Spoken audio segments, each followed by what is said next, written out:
कभी ये विचार मत करना कि दूसरे का धन हमको मिल जाए। विचार ये करना कि मेरे विश्वनाथ, मेरे वैद्यनाथ, मेरे बाबा, मेरे भोलेनाथ, मेरे महाकाल राजा, मेरे कुबेर भंडारी, मुझे धन ऐसा देना कि दुनिया के लोगों को मैं दे दूं पर दुनिया के दरवाजे पर मैं कभी हाथ ना फैलाऊं, ऐसी कृपा करना। मैं दुनिया के लोगों को दूं ना, अच्छा लगे, पर मैं दुनिया वालों के सामने जाकर हाथ फैलाऊं, ये अच्छी बात नहीं है। तुम ही ना तारोगे तो कौन तारेगा, तुम ही ना उबारोगे तो कौन उबारेगा, तेरे सिवा है कौन मेरा महाकाल, हाथ तुम ना थामोगे तो फिर थामेगा कौन। ये विचार करिए, कौन थामने वाला? आपने अगर हाथ पकड़ रखा है, हो सकता है धन वैभव हमारे पास में कम रहे, सत्ता दौलत हमारे पास में कम रहे, पर चिंता ना करिएगा। एक बूढ़ी से बूढ़ी घर की माँ होती है ना, घर का जो बुजुर्ग होता है, घर की जो बूढ़ी माँ होती है, घर की जो दादी होती है, घर का जो दादा होता है, घर में जितने सदस्य होते हैं, उस माँ के जितने बेटे होते हैं, जितने सदस्य होते हैं, उस सदस्य में से अगर कोई एक दुखी भी है तो उस बूढ़ी माँ को चिंता होती है। घर में अगर एक तकलीफ में भी है तो बूढ़े पिता को चिंता होती है।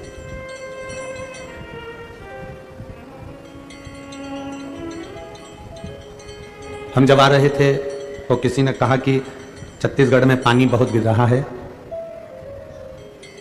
बड़ा बड़ा टेंट लगा है, इतना भीड़ आ जाए ना, बहुत बड़ी बात है।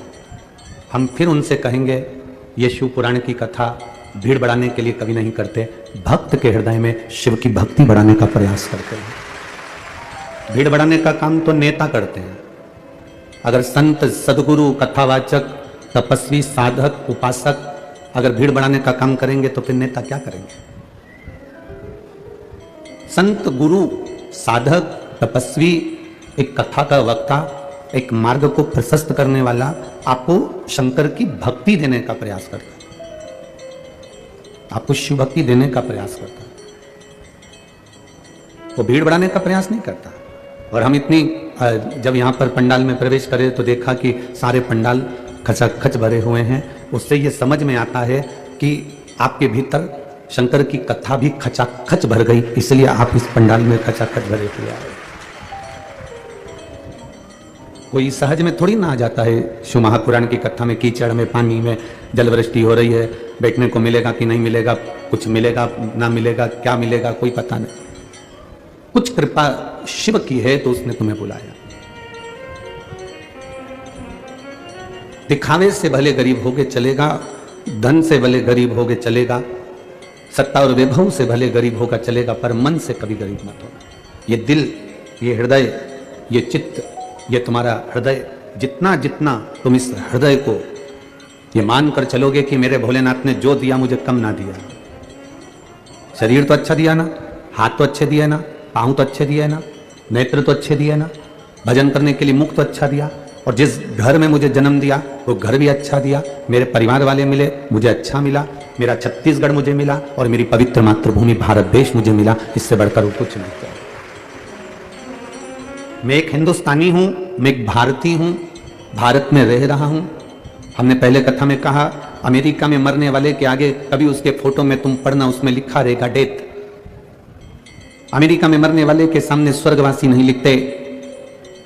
न्यूजीलैंड, हॉलैंड, इंग्लैंड, जितनी जगह पर आप घूमेंगे यहां पर मरने वाले के आगे कभी नहीं लिखा रहता कि स्वर्गवासी। केवल एक भारत की भूमि ऐसी है, यहां पर एक बेवड़ा भी मरता है दारू पीने वाला तो भी उसके नाम के आगे स्वर्गवासी लिखा होता है, क्योंकि भारत की भूमि पर जन्म लेकर मरा है। यहां झूठ बोलने वाला, कपट करने वाला, बेईमानी करने वाला, छल करने वाला, प्रपंच करने वाला भी अगर मरता है तो उसके नाम के आगे स्वर्ग लिखा रहता है, स्वर्गवासी। मतलब वो कितना भी बेकार है पर उसने एक काम अच्छा करा कि भारत की भूमि पर जन्म लिया। ये मातृभूमि, ये भारत की भूमि कोई सहज नहीं है, सभ्यता, संस्कृति और मर्यादा की देने वाली है, संस्कारों की देने वाली। यहां जन्म लेने वाला कोई साधारण नहीं होता। भगवान की अविरल भक्ति करने वाला, भगवत स्मरण करने वाला कोई साधारण नहीं होता। कोई कोई बगीचे में फूल लगा होता है, वो फूल बड़ा सुंदर दिखता है, परंतु हम उससे भी अच्छा फूल पाने का प्रयास करते हैं। हम उससे भी अच्छा फूल ढूंढने का प्रयास करते हैं। एक महिला को, एक व्यक्ति को, दोनों को बगीचे में छोड़ा गया कि इस बगीचे का सबसे सुंदर फूल जो है उसको तुम तोड़ कर लेकर आ जाओ। जैसे ही वो बगीचे में प्रवेश करे, कितना बड़ा गुलाब का फूल लगा था, बड़ा सुंदर था, इतना सुंदर उनकी दृष्टि में वो आ गया, मन को भा गया और वो उस फूल को लेने लगे। तो दोनों ने विचार करा कि नहीं नहीं, इससे अच्छा फूल हो सकता है, आगे होगा। और आगे बढ़े, फूल वहां देखा तो बहुत सुंदर था, इतना बढ़िया फूल है, और आगे देखते हैं। और आगे गए, फूल और सुंदर था, चलो यही तोड़ लेते हैं, ना ना इससे आगे और कोई फूल होगा। और आगे गए, वहां फूल देखा, बहुत सुंदर है, इसको तोड़ लेते हैं। आखिरी में बस और देखते हैं, और अच्छा मिलेगा, और अच्छा मिलेगा, और अच्छा मिलेगा, और अच्छा मिलेगा, करते करते आखिरी में पहुंच गए। उस बगीचे में जाने का नियम यह था कि पलटकर वापस नहीं आ सकते थे, आगे ही बढ़ते जाना था। आखिरी में जब पहुंचे तो फूल एक साधारण सा था, अब तोड़ना तो जरूरी था, तो वही साधारण सा फूल तोड़कर वापस आ गए। किसी ने पूछा, बगीचे में गए थे, फूल मिला? कहा, जब हम अंदर प्रवेश करे थे बड़ा सुंदर फूल था, और अंदर गए और अच्छा फूल था, और अंदर गए और अच्छा फूल था, पर हम ये सोचते रह गए कि और अच्छा मिलेगा, और अच्छा मिलेगा, और अच्छा मिलेगा, और अच्छा मिलेगा। ये ढूंढते ढूंढते हम आखिरी में पहुंच गए और मालूम पड़ा कि वो फूल अच्छा नहीं मिल पाया। फिर जैसा था उसमें हमें एडजस्ट करना पड़ा, जैसा मिला हमें उसमें रहना पड़ा, और हम ये फूल लेकर आए हैं। हमारी भी जिंदगी ऐसी है। हमें अच्छा लगता है कभी कभी कि बस 1 महीने की बात और है, इसके बाद मेरा जीवन ऐसा होगा, लोग देखेंगे मुझे। 1 महीना और निकल जाता है, फिर उसको आता है, बताओ अभी तक नहीं, बस 15 दिन और बचे, अच्छा फिर समय आने वाला है, फिर 1 महीने बाद देखना मैं क्या करके दिखाती हूँ। फिर 1 महीना आएगा, फिर 1 महीना आएगा, सालों निकलते चले जाते हैं, और अब अच्छा ढूंढने का प्रयास करते करते अपनी जिंदगी को बचपन गंवा देते हैं, जवानी गंवा देते हैं, अधेड़ी गंवा देते हैं, बुढ़ापा निकाल देते हैं, और मरने की कतार पर आ जाते हैं। अच्छा ढूंढते ढूंढते हम पलंग पर पड़ जाते हैं, पर हमको अच्छा नहीं मिल पाता, हमारी जिंदगी वही रोते रोते निकल जाती है। शिव महापुराण की कथा कहती है, अच्छा ढूंढने का प्रयास मत करो, जो तुम्हारे पास में है वो इतना अच्छा समय है, जो तुम गुजार रहे हो वो समय इतना अच्छा है, जो तुम्हारे पास वस्तु है वो इतनी अच्छी है, बस उसी में एडजस्ट करना सीख जाओ, तो तुम्हें अच्छा ढूंढते ढूंढते मृत्यु की सैया तक नहीं पहुंचना पड़ेगा। आप अच्छे हो, आपको अच्छा मिल चुका है, जो आपके पास में, जो आपको भगवान ने शरीर दिया, उससे सुंदर कोई शरीर नहीं होगा। आप क्यों अपने आप को कम समझते हो? दूसरे को देखकर तुम्हें लगता है वो कितनी सुंदर है, वो कितना सुंदर है, उसने कितना अच्छा कपड़ा पहन रखा है, उसने कितना अच्छा वस्त्र पहन रखा है, उसने कान के कुंडल कितने अच्छे पहन रखे हैं, उसने हाथ की चूड़ी कितनी अच्छी पहन रखी। ना ना ना ना, आप ये देखो कि आप जो पहने हो वो किसी से कम नहीं है। दुनिया की सारी हीरो हीरोइन तुम्हारे आगे फीके हैं। तुम जिस दिन सोचना चालू कर दोगे उस दिन तुम नंबर 1 पर पहुंच जाओगे।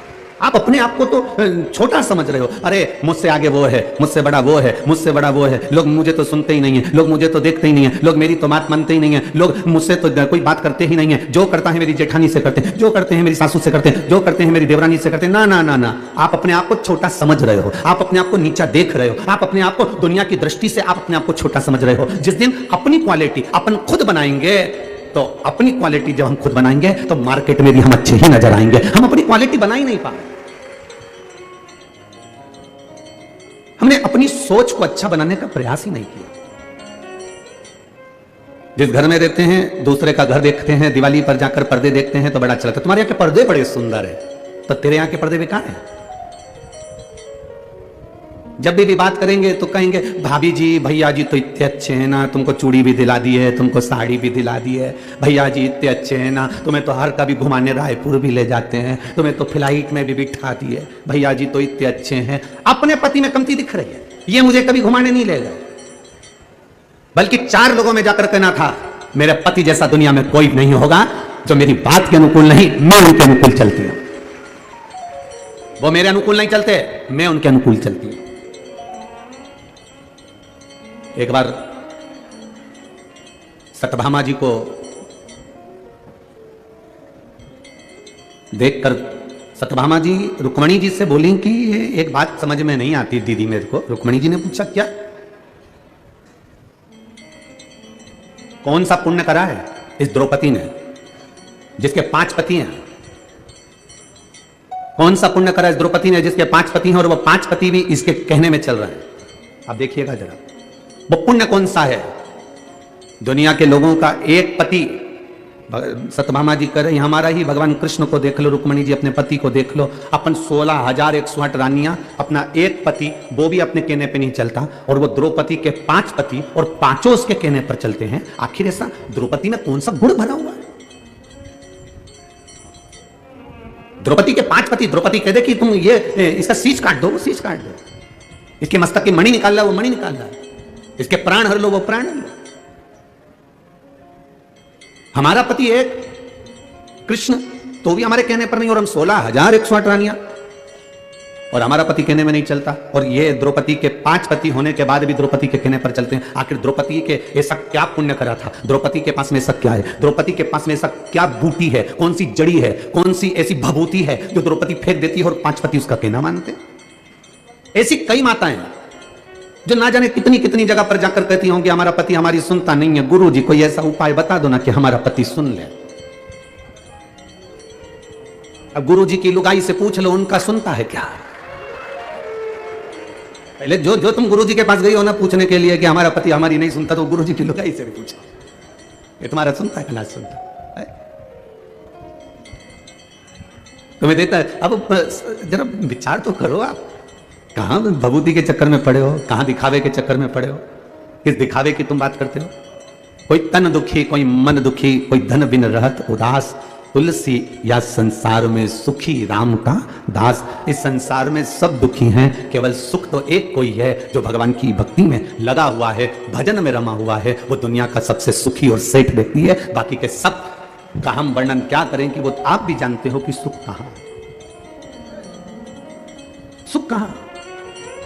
द्रौपदी, सत्यभामा जी के मन में भाव आ गया, सत्यभामा जी के हृदय में यह भाव आया कि जरा मैं द्रौपदी से पूछूंगी कि तेरे पास कौन सी जड़ी बूटी है, तेरे पास में कौन सी भभूति है, तेरे पास में ऐसा क्या है जो तेरे 5 पति तेरे कहने पर चलते हैं, जरा मैं भी तो सुनूं द्रौपदी से। मैं पूछूं तो द्रौपदी से। सत्यभामा जी द्रौपदी के पास गई और द्रौपदी से जाकर पूछा, द्रौपदी हमारा एक पति भगवान कृष्ण हमारे कहने पर नहीं चलते, तेरे 5 पति तेरे कहने पर चलते हैं, उसका कारण क्या है? क्या कारण है तेरा? तब द्रौपदी ने कहा, मैं तो ये नहीं जानती कि मेरे पति कहने में चलते कि नहीं चलते, पर इतना जरूर है, जब मैं विवाह कर कर पहली बार आई और शादी कर कर मैं पहली बार आई और मेरी सास ने मेरे पतियों से कह दिया, पतियों ने कहा मां देखो हम क्या लाए हैं, और मां ने कह दिया कि 5 बांट लो। मेरे सामने 5 पतियों ने आकर कहा हम क्षमा चाहते हैं, मेरी मां का आदेश है कि आपको बांटा जाए 5 के बीच में। द्रौपदी कहती है अगर आपकी मां का आदेश है तो वो मां केवल आपकी नहीं, मैं शादी कर कर आपके घर आ गई हूं तो वो मां मेरी भी है, उसका आदेश मानना मेरा भी काम है। मैंने इनके पति का, इनकी माता का सम्मान करा। जो नारी अपने पति की माता का सम्मान करती है, अपनी सास का सम्मान करती है, ससुर का सम्मान करती है, आदर के शब्द बोलती है, सत्कार के शब्द बोलती है, घर में बुजुर्गों से इज्जत से बोला जाता है, सम्मान से बोला जाता है, अगर नारी सम्मान के शब्दों से अगर वो पति के माता पिता का आदर कर रही है तो उसका पति पत्नी का आदर करता है और पत्नी के कहने पर चलता है। जब वो मेरे माता पिता के कहने पर चल रही है तो मैं वो एक कितनी सुंदर बात कही कि आप मकान कैसा भी बना लो, मकान कैसा भी बना लो, मकान का नक्शा किसी से भी बनवा लो, मकान का वास्तु किसी को भी बताओ, मकान का वास्तु पूजन किसी से भी कराओ, मकान की पूजन किसी से भी कराओ, उससे मकान में कभी आनंद नहीं आएगा। मकान में बस 2 चीजों का होना जरूरी है। मकान बने तब 2 अच्छे मिल जाएं तो जिंदगी सवर जाती है। एक मकान बनाने वाला मिस्त्री और दूसरा घर में रहने वाली स्त्री, अगर ये सही हो गए तो मकान सही हो गया।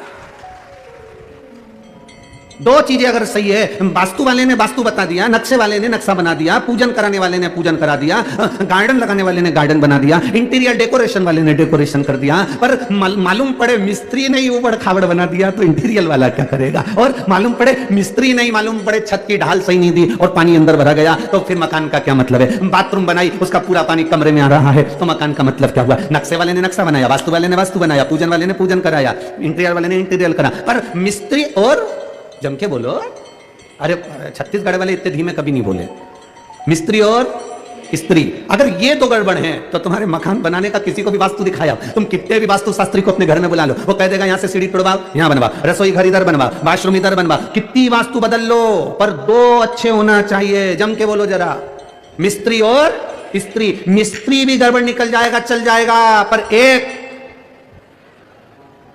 चंद्र घंटा, कुष्मांडा, स्कंदा अगर अच्छी निकल जाए तो टपरे में भी रह लेती है, और अगर चंद्र घंटा गड़बड़ निकल जाए तो टपरे भी बिकवा देती है।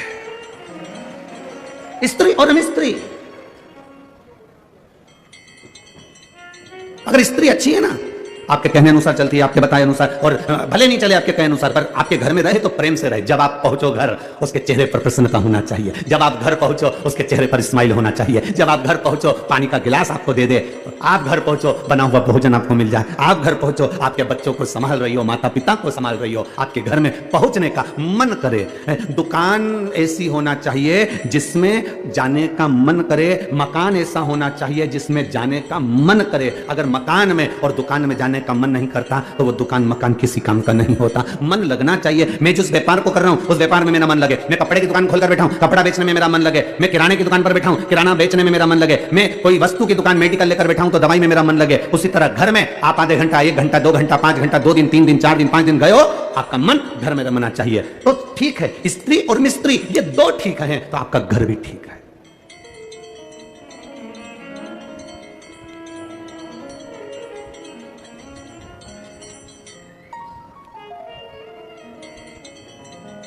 आपका स्वरूप का एक आनंद भी ठीक है। बनाओ आप मकान का नक्शा, किसी से बनवाना हो तो हमें कोई दिक्कत नहीं। वास्तु जिसको दिखाना है दिखाइए, मना नहीं है। पूजन जिससे कराना है कराइए, मना नहीं है। इंटीरियर जिससे कराना है कराइए, पर 2 चीजों का स्मरण रखिएगा, मिस्त्री और स्त्री का स्मरण करिएगा।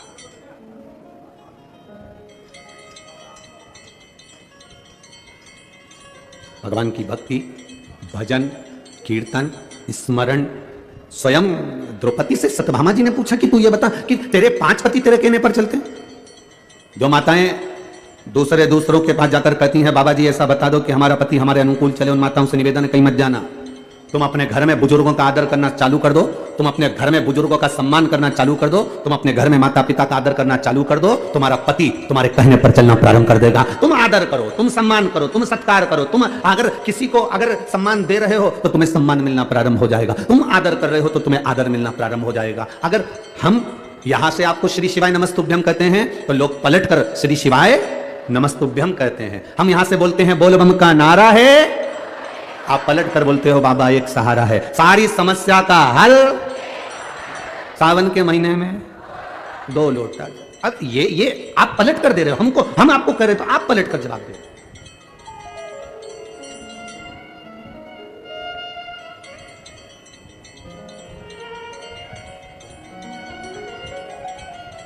या आपके भीतर भाव जागृत हो। महाराज, आपके भीतर जब मिलन की आस, परमात्मा के दर्शन की आस प्रबल होती है, तब परमात्मा को खुद दर्शन देने आना पड़ता है। स्वयं एक भक्त की कथा बड़ी विचित्र है, जिसका नाम था नंदनार।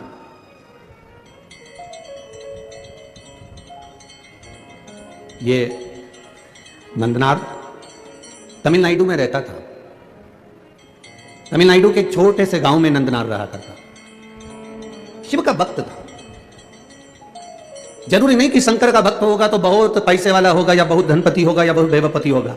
जिसके पास में भजन की दौलत होती है, जिसके पास में शिव नाम की दौलत होती है, जिसके घर में लोटा पानी चढ़ाने का, जिसके घर में 1 लोटा जल चढ़ाने का है, जिसके घर में शंकर जी को चढ़ाने के लिए जल है, समझ लेना कि दुनिया की सबसे बड़ी दौलत तुम्हारे पास में है, फिर तुम कभी खाली नहीं होना। जिसके घर में तिजोरियां भरी हो, जिसके घर में अलमारियां भरी हो, जिसके घर में वस्त्र भरा हुआ हो, जिसके घर में अनाज भरा हुआ हो, और उसके घर का एक व्यक्ति भी अगर शंकर के मंदिर में जाकर 1 लोटा पानी नहीं चढ़ा सकता, समझ लेना कि यह पूर्व का आज काट रहा है, पर जब दूसरी बार इसका जन्म होगा तो यह दरवाजे पर किसी के भिक्षा मांगता हुआ खड़ा होगा, पर यह भगवत भजन में कहीं नहीं रम पाए।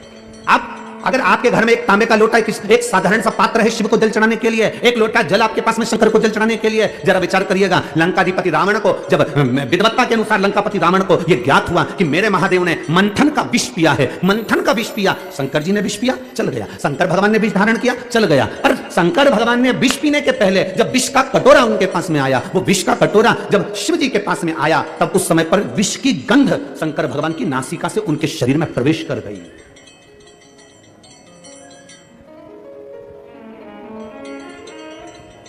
वो एक वो ऐसा विक्स का एक ऐसा वो होता है, उसको नाक में ऐसे डालो तो खींचते हैं सर्दी होने पर, क्या बोलते हैं वो तो तुम्हें मालूम है, ठीक है। बाम की डब्बी होती है, विक्स की डब्बी होती है, किसी किसी की आदत होती है शाम को सोने से पहले वो थोड़ा थोड़ा नाकों में सूंघ लेते हैं, भेजे में वो चला जाता है सूंघने पर।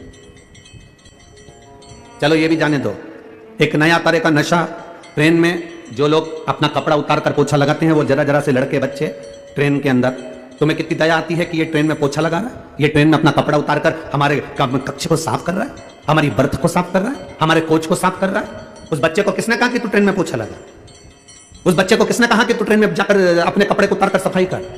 प्रशासन कभी किसी को नहीं कहता कि तुम सफाई करो, उसने अपने सफाई कर्मी लगा कर रखे हुए हैं, पर वो बच्चा अपने कपड़े उतार कर सफाई इसलिए करता है, तुम 1-2 रुपए दे दो, वो 1-2 रुपए मिलेंगे, कहीं से नशे का सामान लाएगा, रुमाल में उसको डालेगा और सूंघेगा सूंघेगा सूंघेगा, और नशा कर कर कर वो बच्चा एक दिन मर जाता है।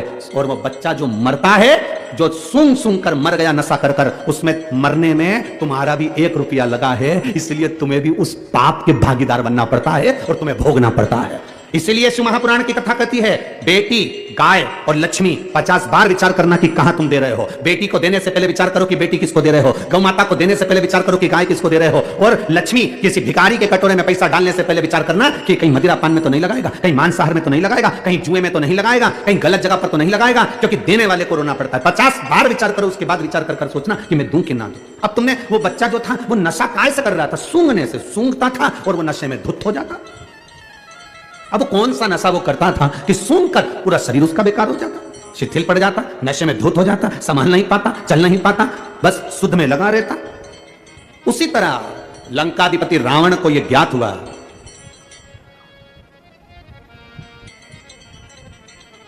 बहुत सुंदर संवाद है, जरा ध्यान दीजिएगा। लंकाधिपति रावण को यह मालूम पड़ा कि मेरे महादेव के सामने विष का कटोरा गया, विष का पात्र गया, और वो विष का पात्र पीने से पहले उनके नासिका से वो सुगंध उनके अंदर चली गई।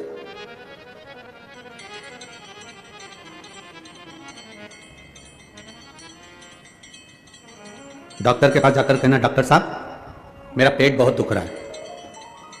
डॉक्टर 1 गोली देगा, केवल 1 गोली दे देगा कि डॉक्टर? जम के बोलो जरा, जितने बैठे हो 1 2 3 4 जितने पंडाल में बैठे हो सब जम के बोलो, दे देगा? नहीं देगा। पेट भी दुख रहा है तो डॉक्टर 2 या 3 तरह की गोली देगा, सिर भी दुख रहा है तो डॉक्टर 2 या 3 तरह की गोली देगा, हाथ भी दुख रहा है डॉक्टर 2 या 3 तरह की गोली देगा, पीठ में दर्द है 2-3 तरह की गोली देगा, घुटने में दर्द है 2-3 तरह की गोली देगा। तुम डॉक्टर से कहते हो डॉक्टर साहब ये बात तो गलत है, हमारा तो केवल पेट दुख रहा है, और तुमने 3-4 तरह की गोली दे दी, 1 दे दो ना। डॉक्टर के नहीं, तुमको 2-3 तरह की है, तुम समझ नहीं पाते। ये जो तुम गोली खाओगे लाल वाली, ये गोली खाओगे तो इसका साइड इफेक्ट नहीं हो, इसलिए तुमको ये वाली गोली पीली वाली दी। पीली वाली गोली खाओगे तो तुमको ये साइड इफेक्ट ना कर जाए, इसलिए तुमको ये हरी वाली गोली दी। एक गोली के साइड इफेक्ट को हटाने के लिए दूसरी दी जाती, दूसरी के साइड इफेक्ट को हटाने के लिए तीसरी दी जाती है। उसी तरह लंकाधिपति रावण ने सोचा कि भगवान देवादिदेव महादेव विष तो पी गए, पर महादेव ने जो विष का कटोरा सामने आया और उसकी गंध जो इनके शरीर में चली गई, उस साइड इफेक्ट को हटाया कैसे जा सकता है? तब लंकाधिपति रावण ने देव ऋषि नारद को बुलाया। देव ऋषि नारद से कहा, आनंद रामायण का बड़ा सुंदर संवाद है, जरा ध्यान रखिएगा। देव ऋषि नारद को बुलाया और देव ऋषि नारद को बुलाकर कहा, नारद बताओ महादेव की भक्ति में कुछ तो कमी रह गई है।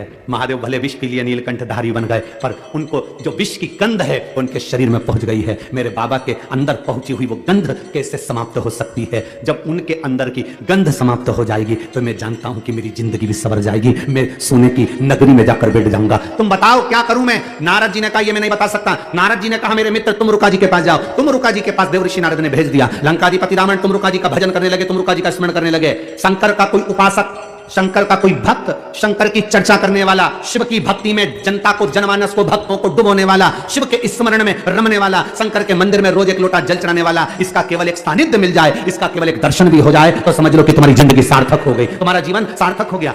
आज लंकाधिपति रावण तुमरुका जी का दर्शन करे हैं।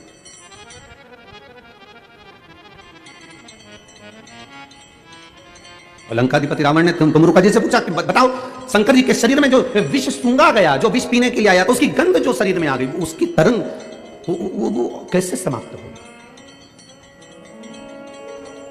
तुमरुका जी ने कहा, रावण दशानन 10 ग्रीवा सुनो, श्रावण का महीना हो, भूलवश 2 हाथ में अगर गंगा जल हो, शिव को समर्पित हो। शंकर के सुगंध विष की जो गंध अंदर गई है वो समाप्त होती है। जैसे जैसे वो गंध समाप्त होती है वैसे वैसे जल चढ़ाने वाला जीवन में निहाल होता चले जाता है। उसके जीवन में वैभव सत्ता बढ़ती चली जाती है। वैभव सत्ता। हंसते हैं लोग कावड़ यात्रियों को देखकर, हंसते हैं लोग कावड़ियाओं को देखकर। लोग हंसी कर करके अपनी अपनी फेसबुक आईडी पर, अपने अपने यूट्यूब पर, अपने अपने मोबाइल पर, इंस्टाग्राम पर ये कावड़ियों को देखकर हंसकर इनका वीडियो बना बना कर डालते हैं कि ये पढ़े लिखे नहीं हैं, ये नहीं है, ये वो नहीं है। दुनिया के लोग, ताना देने वाले, अपशब्द कहने वाले कई तरह के लोग हैं जो सनातन धर्म पर उंगली उठाते रहते हैं 24 घंटे बैठकर। कई लोग ऐसे हैं जो सनातन धर्म पर केवल आक्षेप लगाते रहते हैं 24 घंटा। उनके पास कोई काम नहीं रहता। क्या होता है कावड़ चलाने से? इससे तो घर में बैठे रहो, थोड़ा सा पढ़ाई कर लेना चाहिए, स्कूल का बैग उठा लेना चाहिए। कहां कावड़ उठा उठा कर जा रहे हो? कौन ने कहा तुमको कावड़ उठाने के लिए? ये दुनिया के लोग हैं जो ताना दिए बिगर नहीं रह सकते। उनको जवाब है तुमरुका जी का, उनको जवाब है देवर्षि नारद का, उनको जवाब है लंकाधिपति रावण का।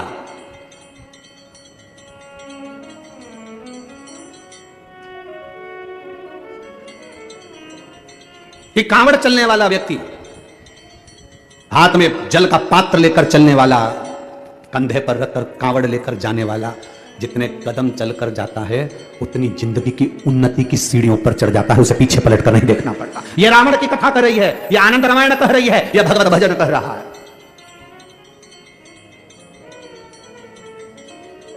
हंसेंगे दुनिया के। ये आप कथा में आए हो ना, तिल्दा नेवरा में पहुंचे हो तो लोग हंसेंगे। अभी रायपुर में सुन ली तुमने, भिलाई में सुन ली तुमने, और कहां सुन ली थी? सुहेला सुन ली तुमने, भाटा पारा सुन ली तुमने। इतनी सारी सुनने के बाद आखिर छत्तीसगढ़ वालों को हो क्या गया? इनको कौन सा बुखार लग गया? ये फिर इतने आ गए।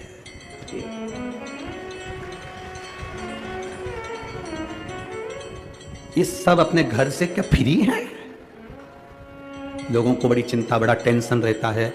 क्या ये हो क्या रहा है? आखिर समझ में नहीं आता। अब ये घनश्याम जी अग्रवाल जी ने ग्राउंड भी बड़ा करा, ऐसा नहीं है, इन्हें भी सोच समझ के कि तुम आओगे हो। पर जितनी भी सोच जहाँ जहाँ कथा बाबा की होती है और भोलेनाथ जी की जो कथा होती है, लोग अच्छे से अच्छा करना चाहते हैं, बड़े से बड़ा पंडाल लगाते हैं, बड़े से बड़ा ग्राउंड ढूंढते हैं। पर उनको बताएं कि क्या बताएं? वो कहते हैं गुरुजी हमने तो सबसे बड़ा ग्राउंड करा था, अब हम क्या कर सकते हैं? हमने कहा तुम कुछ नहीं करते। बाबा का काम ही ऐसा है, जैसे एक मुट्ठी चावल कुकर में रख दो बनने के लिए, वो पूरा कुकर भर देते हैं। उसी तरह ये शिव पुराण भी ऐसी है, इसके लिए जितनी जगह ढूंढो ये चावल की तरह फैल जाती है। ये है ही ऐसे। उसके भक्त, उसके भजन करने वाले, उसके स्मरण करने वाले, उसका कीर्तन करने वाले, उसका मंत्र जाप करने वाले और उसके सहारे जीने वाले, वो साधारण नहीं। लंकाधिपति रावण ने कहा कि मेरे प्रभु के ये विष की जो गंध उनके शरीर में चली गई, वो गंध कैसे समाप्त हो? वो कैसे उनके अंदर वो समाप्ति का हो? तो कह दिया सावन का महीना हो, हाथ में गंगा जल भरा हो, रावण लंकेश दशानन 10 ग्रीवा जाकर शिव को चढ़ाया जाए, शंकर को। हाँ, शिव को चढ़ाया जाए।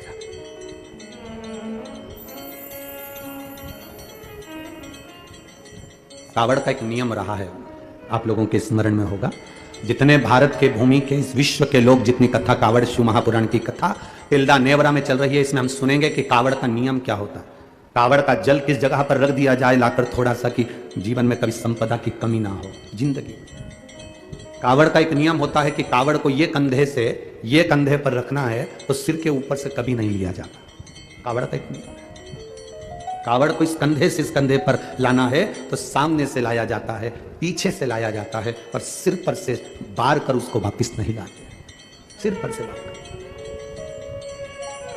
कावड़ का एक नियम होता है, जिस नारी का, जिस व्यक्ति की संतान नहीं होती है, उसको कावड़ यात्रा करने से पहले अपनी गोदी में धान चावल को भरना पड़ता है। गोदी में उसको जब तक महादेव के दरवाजे तक नहीं चली जाती तब तक उसकी गोदी में वो धान चलते चलते उसकी झोली में वो हिलता रहता है। कावड़ का जल उसके कंधे पर रहता है, और जब वो कावड़, जिसकी औलाद नहीं, संतान नहीं, जब वो कावड़ का जल महादेव को चढ़ाती है तो पहले जल समर्पित करने के बाद फिर चावल के दाने बाबा के उस शिवलिंग पर समर्पित करती है कि बाबा मेरी गोदी में तू यहां तक लेकर आया है, ये गोदी खाली मत छोड़ना, मेरी गोदी भर देना, भले 25 साल हो गए। कावड़ यात्रा का नियम है, सिर पे से बार कर वापिस नहीं आती, सम्मुख से कावड़ निकल जाती। लंकाधिपति रावण को सुध पड़ी जब तुमरुका जी ने कहा जाओ लंकेश, अगर तुम चाहते हो कि शंकर के शरीर में गंध पहुंची है उस विष की गंध को समाप्त करना है, तो तुम जाकर महादेव को जल अर्पित करो सावन के महीने में। उसी को हमारे यहां कावड़ कहा गया। अब विश्वास, भरोसा, दृढ़ता शिव के प्रति जागृत कर कर चलते हैं। जब शंकर के प्रति जब हमारी जागरूकता होती है, शिव के प्रति जब हमारा एक विश्वास दृढ़ होकर हम चलते हैं, तो शिव हमें क्यों ना मिलेगा, क्यों ना। महाराज, हम तो बाबा के भरोसे चलते हैं। छत्तीसगढ़ वालों आता है, एक लाइन आती है शुरू की, जरा गाओ तो जरा। हम तो बाबा के भरोसे, हम तो बाबा के भरोसे चलते हैं, हम तो बाबा के भरोसे चलते हैं, भोले बाबा के भरोसे चलते हैं, भोले बाबा के भरोसे चलते हैं, भोले बाबा के भरोसे चलते हैं, भोले बाबा के भरोसे चलते हैं, हम तो बाबा के भरोसे चलते हैं, हम तो बाबा के भरोसे चलते हैं, ओ घरदानी के भरोसे चलते हैं, ओ घरदानी के भरोसे चलते हैं, कुबेर भंडारी के भरोसे चलते हैं, कुबेर भंडारी के भरोसे चलते हैं, महाकाल बाबा के भरोसे चलते हैं, महाकाल बाबा के भरोसे चलते हैं, ये दुनिया वाले चलते हैं, ये दुनिया वाले चलते हैं, ये दुनिया वाले जलते हैं, ये दुनिया वाले जलते हैं, हम तो बाबा के भरोसे चलते हैं, हम तो बाबा के भरोसे चलते हैं, भोले बाबा के भरोसे चलते हैं, भोले बाबा के भरोसे चलते हैं। जो पंडाल के अंदर और पंडाल के बाहर दोनों हाथों से बड़े प्रेम से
ने हमको चलना सिखाया, बाबा ने हमको चलना सिखाया, सब भक्तों से मिलना सिखाया, सब लोगों से मिलना सिखाया।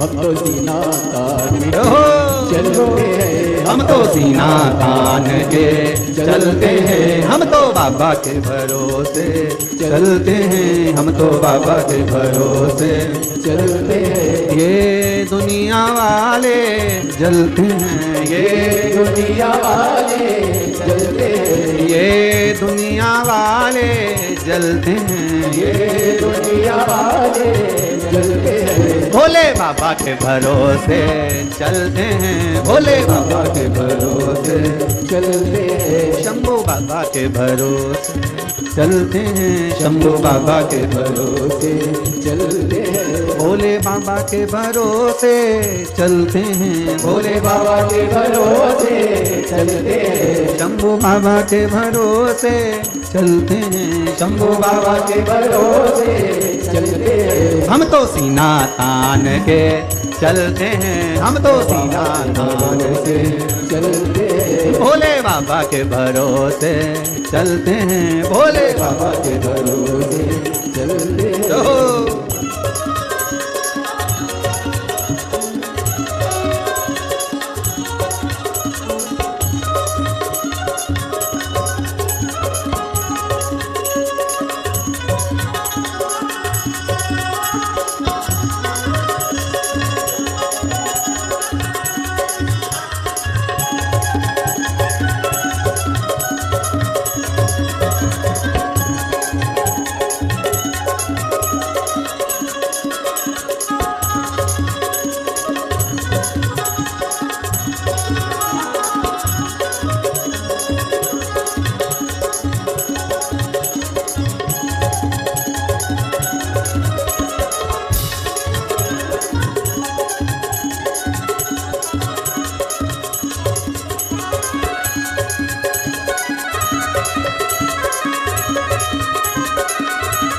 भरोसे।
बाबा हमारा साथी कहाँ है, बाबा हमारा साथी कहाँ है, बच्चे हमारा साथी कहाँ है, बच्चे हमारा साथी कहाँ है। हम तो इनके भरोसे पलते हैं, हम तो इनके भरोसे पलते हैं, हम तो बाबा के भरोसे चलते हैं, हम तो बाबा के भरोसे चलते हैं। ये दुनिया वाले जलते हैं, ये दुनिया वाले चलते हैं, ये दुनिया वाले चलते हैं, ये दुनिया वाले चलते हैं। भोले बाबा के भरोसे चलते हैं, भोले बाबा के भरोसे चलते हैं। हम तो बाबा के भरोसे चलते हैं, हम तो बाबा के भरोसे चलते हैं। भोले बाबा के भरोसे चलते हैं, भोले बाबा के भरोसे चलते हैं। शंभू बाबा के भरोसे चलते हैं, शंभू बाबा के भरोसे चलते हैं। ओ घरदानी के भरोसे चलते हैं, ओ घरदानी के भरोसे चलते हैं, भोले बाबा के भरोसे चलते हैं, भोले बाबा के भरोसे चलते हैं, शंभू बाबा के भरोसे चलते हैं, शंभो बाबा के भरोसे चलते हैं, बाबा के भरोसे चलते हैं, भोले बाबा के भरोसे चलते हैं। हार हार महादेव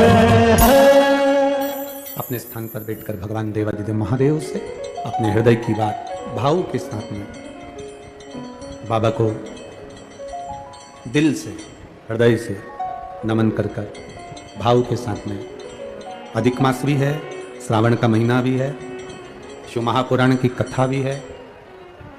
जितने भी कार्यकर्ता हों वो भी बैठकर बोलना, जो भी जहाँ मन पड़े वहाँ बैठकर दिल के साथ में एक बार बाबा से भाव के साथ में प्रार्थना करो। बाबा, हम जिस कार्य के लिए आए हैं तेरी अविरल भक्ति को पाएं, तेरे चरणों में रमे रहे। खाली झोली लाए हैं, भरकर झोली लेकर, ऐसी कृपा बनाए। बाबा से दिल से प्रार्थना करते हुए भाव के साथ में, जिसको श्री शिवाय नमस्तुभ्यम आता हो, आवाज थोड़ी तीव्र कर कर दिल से उसको जोड़ते हुए बाबा से अपने दुख काटने का भाव करते हुए शिव की भक्ति को प्राप्त करने का भाव प्रकट कर।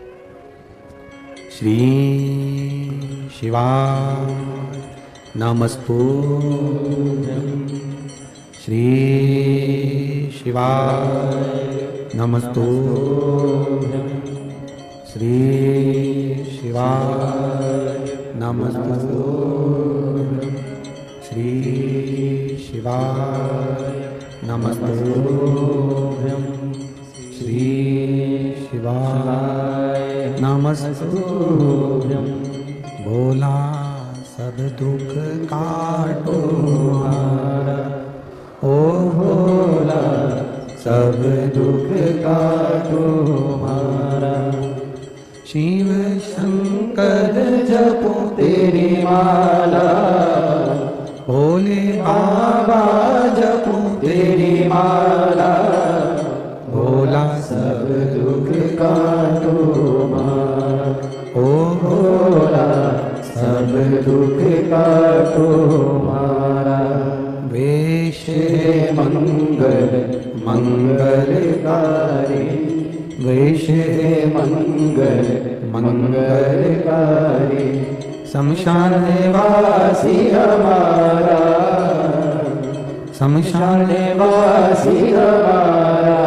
ओ भोला सब दुख काटो हमारा, ओ भोला सब दुख काटो हमारा। भगवान शिव की कथा कहती है, लंकाधिपति रावण ने भगवान शिव जी को जो विष की गंध भीतर पहुंची, उस भाव से शंकर को जलाभिषेक किया। एक बड़ा सुंदर भाव व्यक्त करता है। हमने पहले भी कथा में कहा, रायपुर की कथा में भी कहा और भाटापारा में भी कहा था।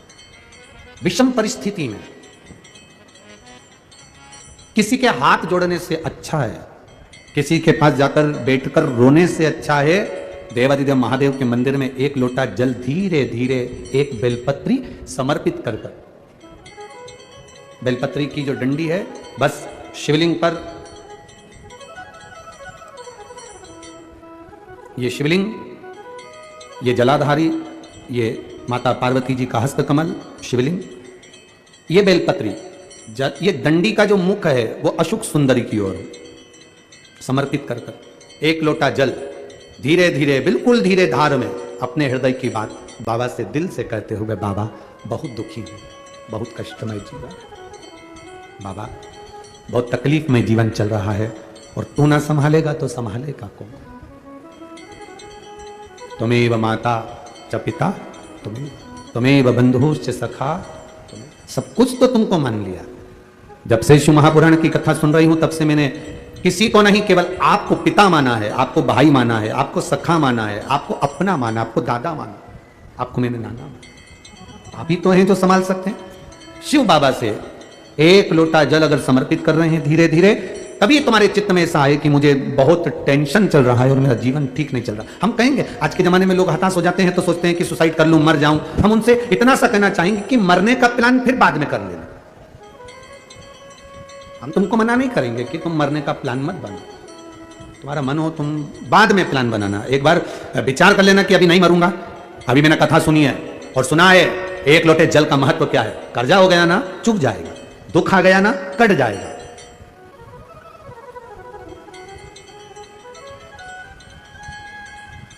कर्जा भी हो गया तुम कटेगा मिटेगा, मरना उसका कोई एक प्लान नहीं है कि कर्जा तुम मर जाओगे तो कर्जा तुम्हारा चुक जाएगा। ना ना ना ना, कर्जा हो गया ना चुकाएगा बाबा।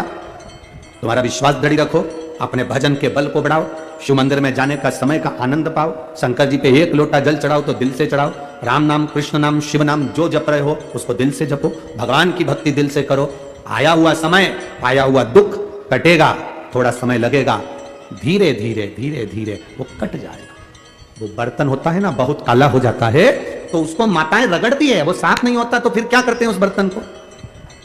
अगर बर्तन साफ नहीं होना तो फिर उसको क्या करते हैं? उसमें छाछ भर देती है, दही भर देती है, नींबू लगाकर छोड़ देती है, खट्टी चीज से वो साफ हो जाएगा। तो थोड़ा अगर समय लग रहा है और लगे कि तुमको कि ये ठीक नहीं हो रहा है तो समझ लेना कि भगवान ने भी कोई छाछ भर दी होगी, भगवान सुन क्यों नहीं रहा, भगवान ने भी कोई दही भर दिया होगा, ये समर क्यों नहीं रहा, ये ठीक समय आ क्यों नहीं रहा, आएगा।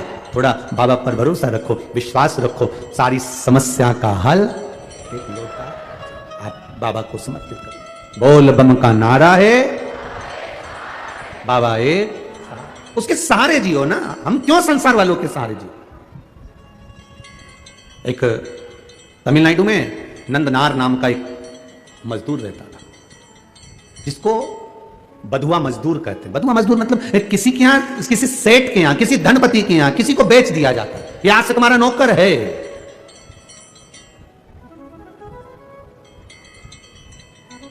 नंदनार को उसके घर वालों ने उसको दे दिया, सेठ जी ये तुम्हारा, अब तुम जानो। पैसे ले लिए, नंदनार उनके यहां काम करने लगा। नंदनार खेती का काम करता, मजदूरी करता, बहुत दिन भर उससे काम करवाते, पैसा में खरीदा है तो फिर तो काम करवाएंगे। इसीलिए तो हम आप लोगों से कहते हैं लड़का लड़की की शादी करो तो पैसे से मत करो कि सामने 10 लाख रुपए लूंगा, एक गाड़ी, फ्रिज, कूलर, वॉशिंग मशीन सब देना पड़ेगा, तब मैं लड़के की शादी तुम्हारे यहाँ करूंगा। मतलब तुम लड़के को बेच दिए हो। अब लड़के को तुमने अगर ससुराल वाले को बेच दिया है तो ससुराल वाले, अब तुम ये मत कहना कि तुम्हारा छोरा है, तुम्हारा बेटा है। तुमने एक गाड़ी, एक फ्रिज, एक वॉशिंग मशीन, एक इतना सोना, चेन, अंगूठी, मोबाइल, पर्स, इसके चक्कर में तुमने अपने लड़के को लड़की वालों को दे दिया। अब तुम ये छोड़ दो कि लड़का तुम्हारा है। अब वो तुमको पापा जी भले कले पर तुम्हारा सम्मान नहीं करेगा, सम्मान वो अपने ससुर का करेगा, क्योंकि 10 लाख की गाड़ी, एक फ्रिज, एक वॉशिंग मशीन, एक 2 जोड़ कपड़े में तुमने बेच दिया। अब बेच दिया तो वो आदर उनका करेगा, आपको बोलेगा पापा, उनको बोलेगा पापा जी, आपको बोलेगा मम्मी, उनको बोलेगा मम्मी जी। बोलना पड़ेगा क्योंकि जगदम्बा वहीं खड़ी है, नहीं बोलेगा तो ये चंद्र घंटा घंटा बजा देगी। बोलना पड़ेगा, खरीदा। घर में बहू लेकर आना, कार वाली कभी मत लाना, संस्कार वाली लेकर आ जाना। कार वाली बहू मत लाना बाबा, संस्कार वाली लेकर आना। जब संस्कार वाली बहू हमारे घर में प्रवेश करती है तो वो हमारे जीवन को सार्थक करती है। विद्वत ब्राह्मण जन, भूदेवता, पृथ्वी के देव, ब्राह्मण जन जब किसी लड़का और लड़की की पत्रिका मिलाते हैं, गुण मिलाते हैं, तो वह यही देखते हैं कि संस्कारवान लड़की इनके घर में प्रवेश करे। भूदेव यही चाहते हैं, ब्राह्मण यही पूजन पाठ के माध्यम से आपको वर प्रदान करते हैं। ब्राह्मण देवता आपको ये वर देने का प्रयास करते हैं कि आपके घर में सुख समृद्धि, सुख शांति, वैभव, प्रतिष्ठा सब बनी रही। ये भूदेव का एक आनंद है, ये ब्राह्मण देव का एक आनंद है।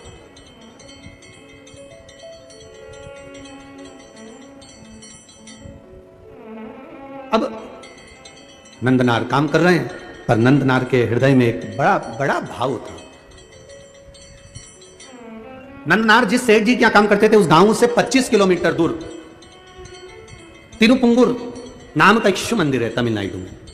तिरुपुंगुर 25 किलोमीटर दूर था वो मंदिर। नंदनार शिव की भक्ति में रमे रहते थे, खेती करते, काम करते, दलिया धोते। सेठ भी ऐसा कि 24 घंटे में से केवल 4 घंटा उसको आराम करने देता, बाकी का 20 घंटा उसको रधेड़े रखता, काम करवाता रहे। वो भी बेचारा मजदूर था, बधुआ था, बंधा हुआ था, कर रहा। निवेदन आप सबसे, धन से किसी को बांधने का प्रयास मत करो। धन और भय से कभी मत बांधना। आज तक इस शिव महापुराण की कथा में आपको कभी भय नहीं बताया कि तुम अगर शंकर जी को जल नहीं चढ़ाओगे तो तुम्हारे साथ ऐसा हो जाएगा, तुम अगर शंकर जी का व्रत छोड़ दोगे तुम्हारे साथ ऐसा हो जाएगा, तुम अगर शंकर जी के साथ ऐसा करोगे तो तुम्हारे साथ ऐसा हो जाएगा, क्योंकि शिव महापुराण में कहीं भय लिखा ही नहीं है। ये तो दुनिया के लोगों ने शंकर भगवान को भय बना दिया। शिव जी क्रोध के देवता हैं, रुद्र देवता हैं, गलत करोगे गुस्सा करेंगे, गलत करोगे ऐसा हो जाएगा। शिव महापुराण की कथा कहती है शंकर भगवान को पशुपतिनाथ कहते हैं। पशुपतिनाथ मतलब पशुओं का भी वो देवता है, साधारण सा नहीं, वो भोला है। उसको क्रोध तो केवल तब आता है जब उसके भक्तों पर विपदा आती है, और वो विपदा कटती नहीं तब मेरे महादेव को क्रोध आता है। हर कभी शिव जी को क्रोध नहीं आता, हर कभी शंकर भगवान को क्रोध नहीं आता। घर में रहने वाली मां को हर कभी क्रोध थोड़ी ना आता है, घर में रहने वाली स्त्री को, घर में रहने वाली बहू को हर कभी क्रोध नहीं आता। जब देवरानी जेठानी में क्रोध कब आएगा? देवरानी जेठानी की झगड़ा होगा तो गुस्सा नहीं आएगी, पति की बात होगी तो झगड़ा नहीं, क्रोध नहीं आएगा। देवरानी जेठानी में लड़ाई होती है केवल औलाद के चक्कर में, बच्चों के चक्कर में। जब अपने पुत्र की बारी आती है और बच्चे के साथ अगर कोई बात हो, अगर जेठानी ने डांट दिया, देवरानी ने कुछ कह दिया, किसी ने कुछ कह दिया, मोहल्ले के लोगों ने कुछ कह दिया, बच्चों के चक्कर में, तब घर की बहू, घर की दादी, घर का बुजुर्ग, घर का बड़ा अपने बच्चों के चक्कर में क्रोध कर सकता है, तो मेरे